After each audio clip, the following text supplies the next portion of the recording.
الحمد لله. اللهم صل على محمد وعلى ال محمد كما صليت على ابراهيم وعلى ال ابراهيم انك حميد مجيد. اللهم بارك على محمد وعلى ال محمد كما صليت على ابراهيم وعلى ال ابراهيم انك حميد مجيد.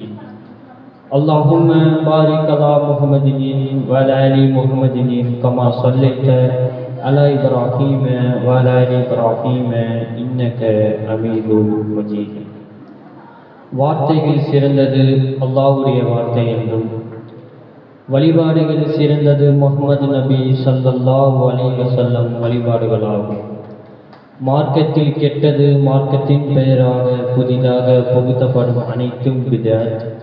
பிதஅத் உங்களை நரகத்தில் கொண்டு சேர்க்கும் நபிமொழி எச்சரிக்கையோடு எனது உரையை ஆரம்பம் செய்கின்றேன். எல்லாம் அல்ல அல்லாஹ்வின் நல்லடியார்களே, இந்த காலகட்டத்தில் ஃபோனில் டிவியில் முழுங்கி கிடக்கும் என் சகோதர சகோதரிகளே, உங்கள் மீதும் எனது மீதும் ஏக இறைவனின் சாந்தியும் சமாதானமும் என்றென்றும் நிலவட்டுமாக என்று பிரார்த்தித்தவனாக என் உரையை ஆரம்பம் செய்கின்றேன். அஸ்ஸலாமு அலைக்கும் வரஹ்மத்துல்லாஹி வபரகாத்துஹு. நான் உங்கள் முன் பேச வந்துள்ள தலைப்பின் பெயர் இஷா தொழுகையின் சிறப்பு. நபி அவர்கள் திருமறை குர்ஆனில் கூறுகிறார்கள், இஷா தொழுகை என்பது ஒரு முஸ்லிம்களின் அன்றாட வாழ்வில் மீது முக்கியமான ஒரு வழிபாடாகும். இது இரவு நேரத்தின் தொடக்க காலத்தில் தொழப்படும் 5வது கடமை தொழுகையாகும்.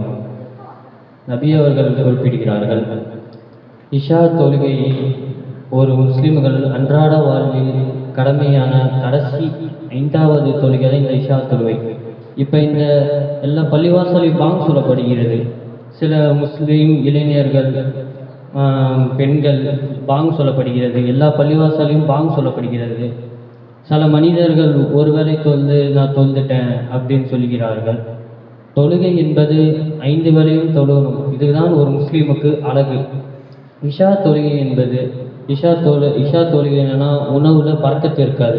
இதை தான் நபி அவர்கள் குறிப்பிடுகிறார்கள். இஷா தொழுகை சிறப்பு, முஸ்லிம்கள் முக்கியத்துவம் குறித்து சில முக்கிய குறிப்புகள். யார் இஷா தொழுகையை ஜமாத்துடன் கூடி நிறைவேற்றுகிறாரோ அவர் பாதி இரவு வரை நின்று வணங்கியவர் போலாவார். எந்த ஒரு மனிதன் இஷா தொழுகின்றானோ அந்த மனிதன் பாதி இரவு அந்த நன்மை பாதி இரவு நன்மை அந்த மனிதனுக்கு கிடைக்கும். இப்போ இஷா கடைசி 5 வேளை மட்டும்தான் தொழுவாங்க. சில முஸ்லீம்களாம் ஆண் பெண் சில பேர் தொழுவ மாட்டாங்க. சில பேர் தொழுவாங்க, சில பேர் தொழுவ மாட்டாங்க. கடைசி இஷா தொழுகை தான் அல்லாஹ் மிக முக்கியமாக குர்ஆனில் கூறுகின்றான்.